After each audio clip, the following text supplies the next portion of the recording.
Hello everyone, welcome to chemistry 360। Myself साहबान।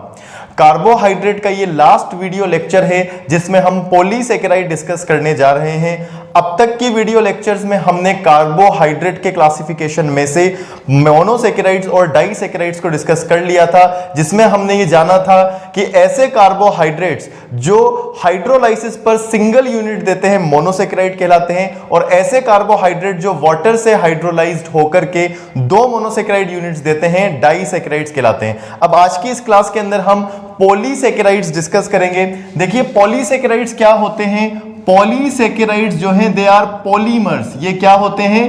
Polymers होते हैं, polymers of monosaccharides. जब हम पॉलीसेकेराइड्स की बात करें तो ये दो वर्ड से मिलकर बनता है, पॉली एंड सेकेराइड्स। किससे मिलकर बनता है? दो वर्ड से मिलकर बनता है। First one is poly and second one is saccharide. Poly एक ग्रीक वर्ड है, poly is a Greek word और इसका मीनिंग होता है मेनी, मीन्स बहुत सारे। और सेकेराइड्स आप समझते ही हैं, सेकेराइड्स कार्बोहाइड्रेट्स के लिए आता है। तो ऐसे कार्बोहाइड्रेट्स जिसमें बहुत सारे कार्बोहाइड्रेट यूनिट्स पाई जाती हैं पॉलीसेकेराइड्स कहलाते हैं। Polysaccharides are polymers of carbohydrates, या मैं बोल सकता हूं कि जब बहुत सारी मोनोसेकेराइड यूनिट्स आपस में एक लंबी चेन बनाती हैं, एक लॉन्ग चेन का फॉर्मेशन करती हैं, तो इस लॉन्ग चेन कार्बोहाइड्रेट को ही हम क्या बोलते हैं? पॉलीसेकेराइड बोलते हैं। अब पॉलीसेकेराइड के अंदर जो सिंपलेस्ट यूनिट पाई जाती है, जिसे हम मोनोसेकेराइड भी बोलते हैं, उसके अकॉर्डिंग हम पॉलीसेकेराइड को क्लासिफाई कर सकते हैं। और यह क्लासिफिकेशन दो तरह का होता है। सबसे पहले हम देख सकते हैं, अगर ऐसा कार्बोहाइड्रेट या ऐसा पॉलीसेकेराइड जो जिसके अंदर पाई जाने वाली सभी मोनोसेकेराइड यूनिट सेम टाइप की होती है। इसका मीनिंग क्या है? इसका मीनिंग यह है कि सपोज कीजिए अल्फा डी ग्लूकोज मैंने लिया और अल्फा डी ग्लूकोज की ही एक बहुत लॉन्ग चेन बनाई मैंने, जिसमें 100, 200, 300, 500 या 1000 मोनोसेकेराइड यूनिट्स हो सकती हैं अल्फा डी ग्लूकोज की। तो ये लॉन्ग चेन जो सिर्फ और सिर्फ अल्फा डी ग्लूकोज की बनी है, इसमें मोनोसेकेराइड सिर्फ एक ही टाइप का होगा और होगा वो अल्फा डी ग्लूकोज। तो ऐसे जो पॉलीसेकेराइड्स होते हैं जिसकी लॉन्गेस्ट जो चेन होती है वो सिर्फ एक मोनोसेकेराइड के रिपीटेशन से बनती है, वो होमोपॉलीसेकेराइड्स कहलाते हैं। जबकि अगर हम बात करें हेटेरोपॉलीसेकेराइड्स की, तो ऐसे पॉलीसेकेराइड्स जिनकी लंबी से लंबी चेन में एक से ज्यादा तरह के मोनोसेकेराइड होते हैं। फॉर एग्जांपल मैंने एक यूनिट ले ली अल्फा ग्लूकोज और दूसरी यूनिट ये ले ली मैंने अल्फा फ्रक्टोज, और ग्लूकोज फ्रक्टोज के अल्टरनेटिव अरेंजमेंट से मैं एक लंबी चेन बनाता गया, तो ये पॉलीसेकेराइड क्या कहलाएगा? ये पॉलीसेकेराइड हेटेरोपॉलीसेकेराइड कहलाएगा। मींस अगर लॉन्गेस्ट चेन में या पॉलीसेकेराइड चेन में एक ही टाइप का मोनोसेकेराइड यूनिट हो तो वो होमोपॉलीसेकेराइड कहलाएगा। और अगर लॉन्गेस्ट चेन में एक से ज्यादा तरह की मोनोसेकेराइड यूनिट्स अरेंज्ड हो तो हम उसको क्या बोलेंगे? हम उसको हेटेरोपॉलीसेकेराइड्स बोलेंगे। ठीक है, तो ये क्लासिफिकेशन था पॉलीसेकेराइड का। अब पॉलीसेकेराइड्स का सेकंड जो क्लासिफिकेशन है वो हमारी एनसीईआरटी के अकॉर्डिंग हमें कौन कौन से पॉलीसेकेराइड डिस्कस करने हैं, आइए जानते हैं। देखिए हमें तीन तरह के पॉलीसेकेराइड्स डिस्कस करने हैं, जिसमें सबसे पहले और सबसे मेन है starch which is a polysaccharide, second one is cellulose and third one is glycogen. ये तीन तरह के पॉलीसेकेराइड्स हमारी एनसीईआरटी में गिवन है। तो चलिए वन बाय वन हम स्टार्ट करते हैं, जिसमें सबसे पहले हम देखते हैं स्टार्च को। तो देखिए स्टार्च एक पॉलीसेकेराइड है, और ये पॉलीसेकेराइड होने के साथ साथ इसकी सबसे इंपॉर्टेंट बात यह है कि ये प्लांट्स के अंदर सबसे ज्यादा पाया जाने वाला सब्सटेंस है। अगर आपसे पूछा जाए कि प्लांट्स के फॉर्मेशन में सबसे ज्यादा क्या पाया जाता है, तो हम बोल सकते हैं कि स्टार्च जो होगा वो प्लांट्स में बहुत अच्छे से मिलेगा। अगर आपसे पूछा जाए what are some good sources of starch, तो याद रखिए potato is a very good source of starch. इसके अलावा आप राइस भी इसमें रख सकते हैं। Rice and potato they both are starch rich. ठीक है, अब क्योंकि स्टार्च एक पॉलीसेकेराइड है तो ऑब्वियस सी बात है ये पॉलीमर होगा, और ये पॉलीमर किसका होता है? एक्चुअल में ये पॉलीमर है अल्फा डी ग्लूकोज का। किसका पॉलीमर है ये? अल्फा डी ग्लूकोज का। यानी अगर मुझे स्टार्च बनाना है तो मैं बहुत सारी छोटी छोटी अल्फा डी ग्लूकोज को ग्लाइकोसाइडिक लिंक के थ्रू जोड़ता जाऊंगा और एक लंबी चेन बनाऊंगा, और ये लॉन्गेस्ट चेन जो होगी, जो अल्फा डी ग्लूकोज के रिपीटेशन से बनी है, वो क्या कहलाएगी? स्टार्च कहलाएगी। अब क्योंकि स्टार्च के स्ट्रक्चर में सिंगल टाइप की यूनिट आ रही है, ओनली अल्फा डी ग्लूकोज का ये पॉलीमर है, तो मैं इसको क्या बोल सकता हूं? It is an example of homopolysaccharide. Homopolysaccharide यानी ऐसा पॉलीसेकेराइड जो सिर्फ सेम एक टाइप की यूनिट से बनता है, और वो सिंगल यूनिट कौन सी है? That is alpha D glucose. ठीक है। अब स्टार्च के स्ट्रक्चर की जब हम बात करते हैं, तो स्टार्च के स्ट्रक्चर में दो तरह की चेन पाई जाती है। इंपॉर्टेंट बात है, ध्यान से सुनिएगा। जब स्टार्च की बात करते हैं तो इसमें दो तरह की चेन्स का फॉर्मेशन होता है। दोनों ही चेन्स के अंदर अल्फा डी ग्लूकोज का रिपीटेशन पाया जाता है। जो पहली चेन है, this chain is known as amylose. This chain is known as amylose. Amylose chain पाई जाती है पहली, और जो दूसरी चेन है वो कहलाती है एमाइलोपेक्टिन। एमाइलोपेक्टिन। ठीक है। तो स्टार्च एक्चुअल में अल्फा डी ग्लूकोज का पॉलीमर है, जिसमें अल्फा डी ग्लूकोज के रिपीटेशन से दो तरह की चेन बनती हैं। First chain is amylose and second chain is amylopectin. पहले बात करते हैं एमाइलोज की। देखिए, एमाइलोज एक लीनियर चेन है। It is a linear chain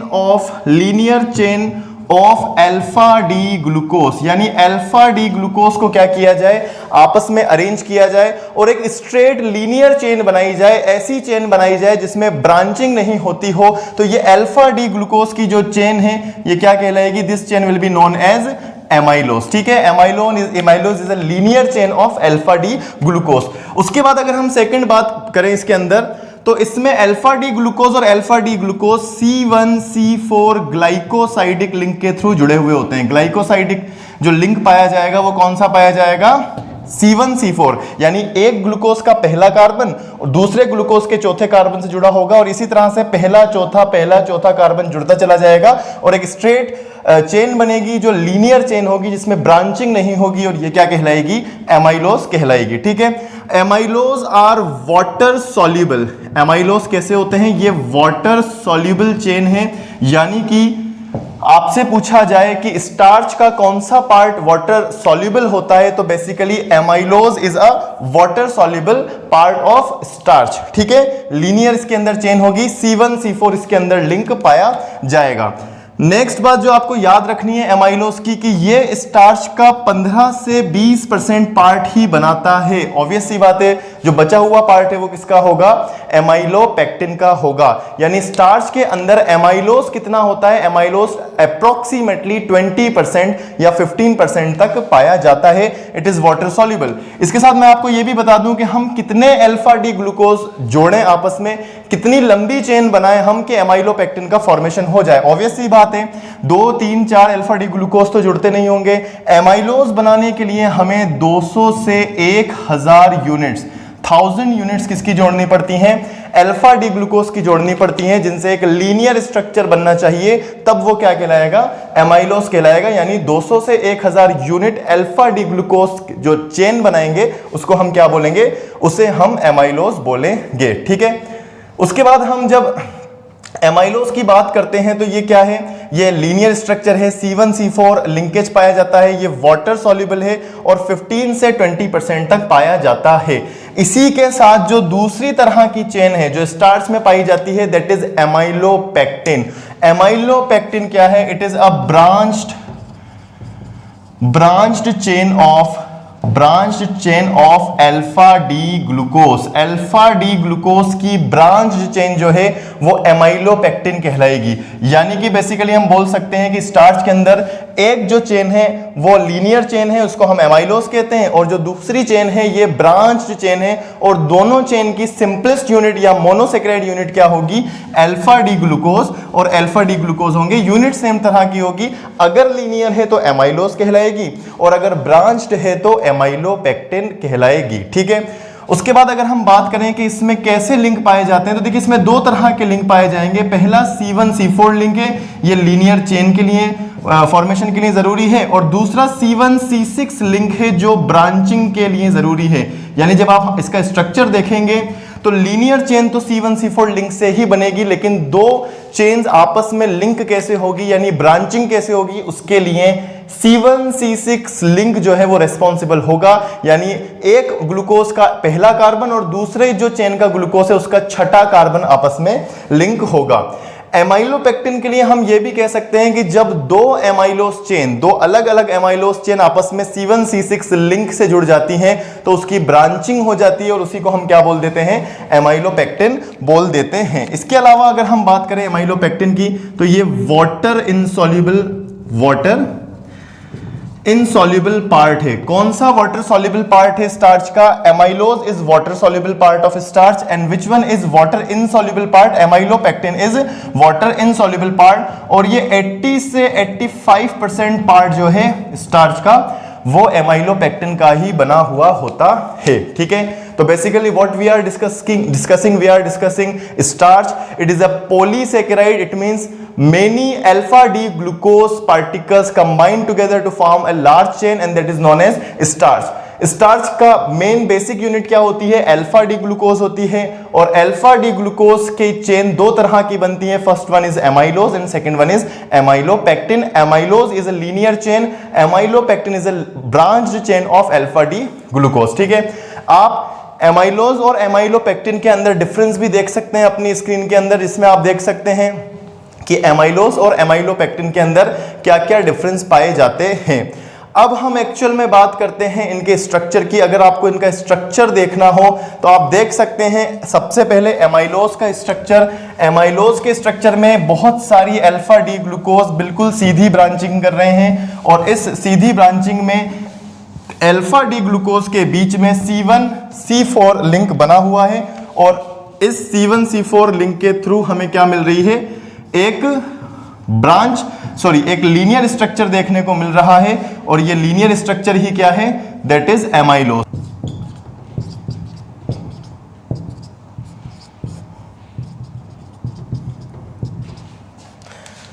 तो देखिए ये दो मैंने लीनियर चेन्स बनाई है, ये वाली भी एमाइलोज है जिसके अंदर C1C4 लिंक है। अगर हम नंबरिंग करें तो फर्स्ट, सेकंड, थर्ड, फोर्थ, ये फोर्थ कार्बन है और ये first, second, third and fourth. देखिए फर्स्ट फोर्थ कार्बन के बीच में कैसा लिंक है? C1C4 लिंक है, इसको हम अल्फा लिंक भी बोल देते हैं। This link is also known as alpha link. ये पहली एमाइलोज चेन है जो कि एक स्ट्रेट चेन है जिसमें अल्फा डी ग्लूकोज चेन बना रहे हैं और C1 और C4 लिंक है। ठीक है, दूसरी वाली जो आप चेन देख रहे हैं that is also an amylose. अब मैं क्या करूं, ये इस चेन का पहला कार्बन है और ये इस वाली जो सेकंड चेन है उसका छठा कार्बन है।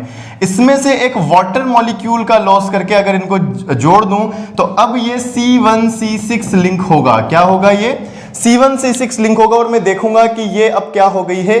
ब्रांचिंग हो गई है और अब इसको एमाइलोज नहीं कहेंगे, अब इसको हम एमाइलोपेक्टिन कहेंगे। तो बेसिकली एमाइलोज के अंदर alpha D glucose C1C4 link के थ्रू कैसा स्ट्रक्चर बनाते हैं?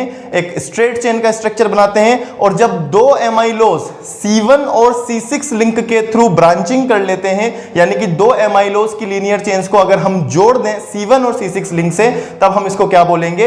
एमाइलोपेक्टिन बोलेंगे। तो ये स्ट्रक्चर था स्टार्च का। जो सेकंड पॉलीसेकेराइड हम डिस्कस करने वाले हैं दैट इज सेल्यूलोज। तो चलिए जानते हैं सेल्यूलोज के बारे में। तो सेकंड पॉलीसेकेराइड जो हमें डिस्कस करना है दैट इज सेल्यूलोज। सेल्यूलोज बहुत ज्यादा अमाउंट में पाया जाता है प्लांट्स के अंदर। प्लांट की जो सेल वॉल होती है या प्लांट का जो बेसिक स्ट्रक्चर होता है वो सेल्यूलोज से ही कंपोज्ड होता है। ठीक है, जब हम सेल्यूलोज की बात करते हैं तो सेल्यूलोज भी एक पॉलीसेकेराइड है या मैं बोल सकता हूं पॉलीमर है and it is a homopolymer, यानी कि इसके अंदर जितनी भी यूनिट्स होंगी, जितनी भी मोनोसेकेराइड यूनिट्स होंगी वो सेम टाइप की होंगी और ये यूनिट होगी बीटा डी ग्लूकोज। देखिए अभी अभी हमने स्टार्च को डिस्कस किया, वो भी एक होमोपॉलीमर था और उसमें अल्फा डी ग्लूकोज की ब्रांच्ड और लीनियर दोनों तरह की चेन पाई जा रही थी। जबकि जब हम सेल्यूलोज की बात करते हैं तो इसमें जो मोनोसेकेराइड यूनिट है वो यूनिट जिसके रिपीटेशन से लार्ज चेन बनेगी और पॉलीसेकेराइड बनेगा वो एक्चुअल में क्या है? बीटा डी ग्लूकोज है। अब इसके अंदर दो डिफरेंट तरह की चेन नहीं पाई जाती है, बल्कि एक सिंपल लीनियर चेन पाई जाती है बीटा डी ग्लूकोज की, और उसको हम इस तरह से डिनोट कर सकते हैं। ठीक है, ये जो आपकी स्क्रीन के ऊपर भी मौजूद है, जिसमें beta D glucose C1C4 link के थ्रू एक लीनियर स्ट्रक्चर बना रहे हैं, यही एक सिंगल इसके अंदर चेन पाई जाएगी। इसमें ब्रांच और लीनियर चेन का कोई क्लासिफिकेशन नहीं होगा। इसे हम क्या बोलेंगे? इसे हम सेल्यूलोज बोलेंगे। ठीक है, जो तीसरे तरह का पॉलीसेकेराइड है जो आपके सिलेबस के अंदर गिवन है, that is none other than glycogen. ध्यान रखिए, ग्लाइकोजन को हम एनिमल स्टार्च भी कहते हैं। Glycogen is also known as animal starch. अब इसे एनिमल स्टार्च क्यों कहा गया? क्योंकि इसका जो स्ट्रक्चर होता है वो बेसिकली एमाइलोपेक्टिन की तरह होता है, यानी glycogen is a polysaccharide of alpha D glucose. जो हमने एमाइलोपेक्टिन बनाया था वो ब्रांच्ड स्ट्रक्चर था, लेकिन उसमें मोनोसेकेराइड यूनिट क्या थी? अल्फा डी ग्लूकोज थी। अल्फा डी ग्लूकोज के रिपीटेशन से ब्रांचिंग भी हो रही थी और लीनियर चेन भी बन रही थी। ठीक है, इसी तरह ग्लाइकोजन का जो स्ट्रक्चर होता है, इसमें अल्फा डी ग्लूकोज जो होते हैं ये C1C4 लिंक के थ्रू एक लंबी चेन भी बनाते हैं, और C1C6 लिंक के थ्रू इनकी ब्रांचिंग भी होती है। दो जो चेन्स होती हैं वो आपस में जुड़ती भी हैं, इसीलिए हमने इसको क्या बोला? इसको हमने एनिमल स्टार्च बोला। ठीक है, इसके अलावा एक बात और ध्यान रखिएगा, जब हम ग्लाइकोजन की बात करते हैं तो ग्लाइकोजन ज्यादा ब्रांच होता है। It has more branched structure than amylopectin. Amylopectin की जो ब्रांचिंग होती है वो ग्लाइकोजन के कंपैरिजन में काफी कम होती है। और एनिमल के अंदर जो एनर्जी स्टोर होती है, एनिमल्स के अंदर जो पाया जाता है दैट इज ग्लाइकोजन, जबकि स्टार्च किसमें पाया जाता है? स्टार्च पाया जाता है प्लांट्स के अंदर। अब होता क्या है, अगर ग्लाइकोजन की बात करें तो अगर हमारी बॉडी को एक्स्ट्रा एनर्जी की नीड होती है, जब हमारा मेटाबॉलिज्म वर्क करता है और हमें एक्स्ट्रा एनर्जी की नीड होती है, तो हमें सबसे पहले जो एनर्जी मिलती है वो ग्लाइकोजन से मिलती है। यानी ग्लाइकोजन्स क्या करते हैं, ये इनका हाइड्रोलाइसिस होता है और अल्फा डी ग्लूकोज के अंदर ये छोटी छोटी यूनिट्स में कन्वर्ट होते हैं, जिससे कि हमें ग्लूकोज मिलता है और एनर्जी का कन्वर्जन होता है। यानी कि मैं बोल सकता हूं कि ग्लाइकोजन जो है वो एनिमल्स के अंदर एनर्जी स्टोरेज का काम करता है। ये बात ध्यान रखिएगा। अगर हमारी बॉडी के अंदर आपसे पूछा जाए कि सबसे ज्यादा कहां पाया जाता है ग्लाइकोजन, तो हमारी मसल्स के अंदर, लीवर के अंदर और ब्रेन के अंदर ग्लाइकोजन का स्टोरेज सबसे ज्यादा होता है। Liver, brain and muscles. इसके अलावा यीस्ट और फंजाई के अंदर भी, ये भी ऐसे एनिमल्स हैं जिनके अंदर ग्लाइकोजन पाया जा सकता है। ठीक है, तो ये तीनों तरह के हमारे पॉलीसेकेराइड्स थे, जिसमें हमने सबसे पहले स्टार्च को डिस्कस किया। अल्फा डी ग्लूकोज का ये पॉलीसेकेराइड है जिसमें दो तरह की चेन्स होंगी, एमाइलोज एंड एमाइलोपेक्टिन। एक लीनियर होगी और दूसरी ब्रांच होगी। दूसरा हमने सेल्यूलोज डिस्कस किया जो मेनली प्लांट्स में पाया जाता है। सेल्यूलोज के अंदर बीटा डी ग्लूकोज की लीनियर चेन बनती है। और थर्ड हमने ग्लाइकोजन को डिस्कस किया which is also known as animal starch, जिसका बेसिक स्ट्रक्चर एमाइलोपेक्टिन की तरह ब्रांच्ड होता है और ये एनिमल्स के अंदर स्टोरेज, एनर्जी स्टोरेज का काम करता है। इसी के साथ हमारा पॉलीसेकेराइड कंप्लीट हुआ और कार्बोहाइड्रेट का टॉपिक भी कंप्लीट हुआ। अब आने वाले लेक्चर में हम कुछ इंपॉर्टेंट क्वेश्चंस डिस्कस करेंगे और उसके बाद हम सेकंड बायोमोलिक्यूल डिस्कस करेंगे which is none other than protein. तो आज की क्लास में इतना ही। Thank you so much.